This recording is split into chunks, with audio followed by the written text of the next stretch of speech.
मेरे प्यारे विद्यार्थियों, आज हम एक नया चैप्टर शुरू कर रहे हैं और उस चैप्टर का थीम है न्यूटन्स का सेकंड लॉ और थर्ड लॉ। प्रत्येक वस्तु पार्टिकल से बनी होती है, उसमें इंटरनल फोर्स भी होते हैं और जब बाहर से हम फोर्स लगाते हैं तो एक्सटर्नल फोर्स हमारा होता है। सारे इंटरनल फोर्सेस का सम बराबर हो जाता है बाहरी एक्सटर्नल फोर्स की।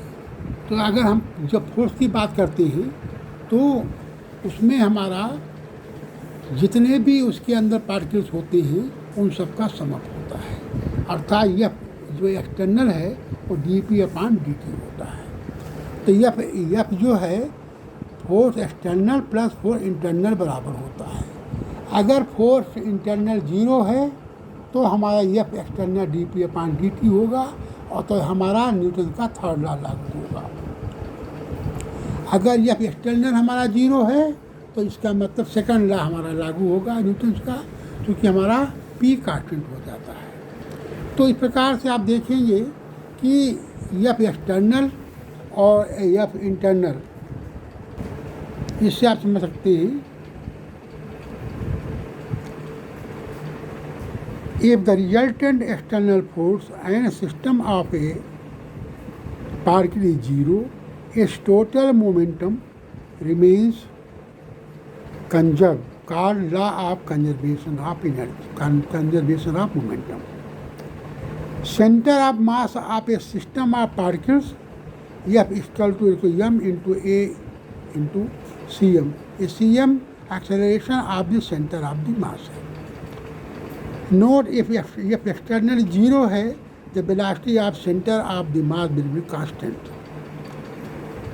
इसमें हमारा एक मुख्य उद्देश्य है आज का कि जो आपके रॉकेट चलते हैं, रॉकेट का जो कार्यप्रणाली है वास्तव में एक बात पर निर्भर करती है, और इसको समझने के लिए आपको ये देखना होगा The motion of a rocket is an interesting example of the application of Newton's third law of motion or the law of conservation of momentum.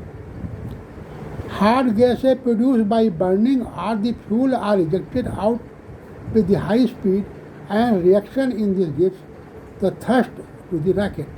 From the momentum point of view, the hot gases carry momentum in the backward direction, and therefore rocket acquires and equal momentum in the forward direction.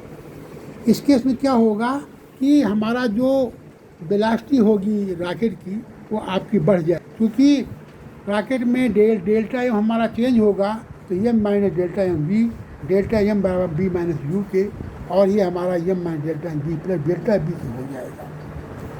कुछ फार्मूले हमको याद रखने होंगे सवाल हल करने के लिए विद्यार्थियों। यह फिजिकल टू एम ए, ये u into delta m upon delta t, u equal to u alpha m zero minus alpha t, m zero हमारा रेस्ट ऑफ दी मास है। अगर कोलिजन हमारा बहुत शॉर्ट पीरियड के लिए होता है तो उसको हम कोलिजन कहते हैं, एंड p बिफोर और p आफ्टर ये law of conservation of momentum कहलाता है। m1 u1 m2 u2 ये बिफोर कोलिजन बराबर हो जाएगा m1 b1 m2 b2 के। इसी के आधार पर कुछ हमारे सूत्र हैं, इनको आप ध्यान दे दीजिएगा। जब हम प्रश्न हल करेंगे तो उन प्रश्नों में इनका हमें काम में आएगा। जिन बच्चों ने डायनामिक्स ध्यान से पढ़ी है, ये पूरा जो अब तक हमने वीडियो बनाए हैं सारे डायनामिक्स के सवाल हैं, गति विज्ञान कहते हैं इसको है। तो आज हम कुछ 1-2 प्रश्न हल करेंगे जो नीट पॉइंट ऑफ व्यू से आते।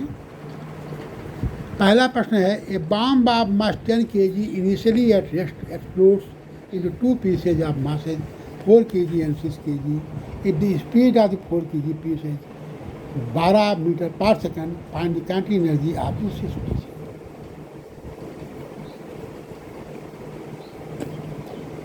विद्यार्थियों, अगर हमारा 10 kg इनिशियली टेस्ट है तो इसका मतलब वहाँ संवेग कितना होगा, 0 होगा। 10 kg और मास 10 kg मास है और वेलोसिटी हमारी 0 है, तो हमारा संवेग 0 हो जाएगा।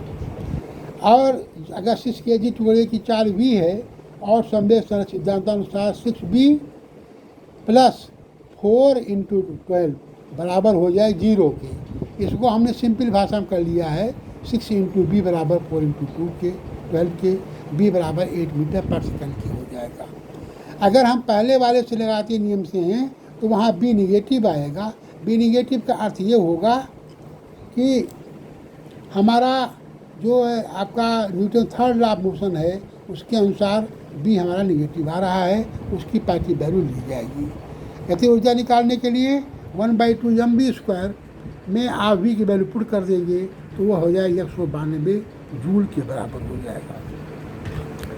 A bomb explode in air when it has a horizontal speed of 100 km/h. It breaks into two pieces, A and B. B of mass ratio 1:2. If A goes vertically up at a speed of 4 km/h, find the velocity of B immediately after the collision. विद्यार्थियों, एक मैं चित्र बनाया है, उस चित्र को आप ध्यान से देख लीजिए। चित्रानुसार आप देखेंगे कि यदि बॉम्ब का मास विमान जो है टूटने के पहले 100 ग्राम था, तो फूटने के बाद एक संवेग कितना हो जाएगा, पी ए बराबर एम बी के रूप से m/3 इंटू 400, ये पी बी का हो जाएगा 2m/3 इंटू बी के।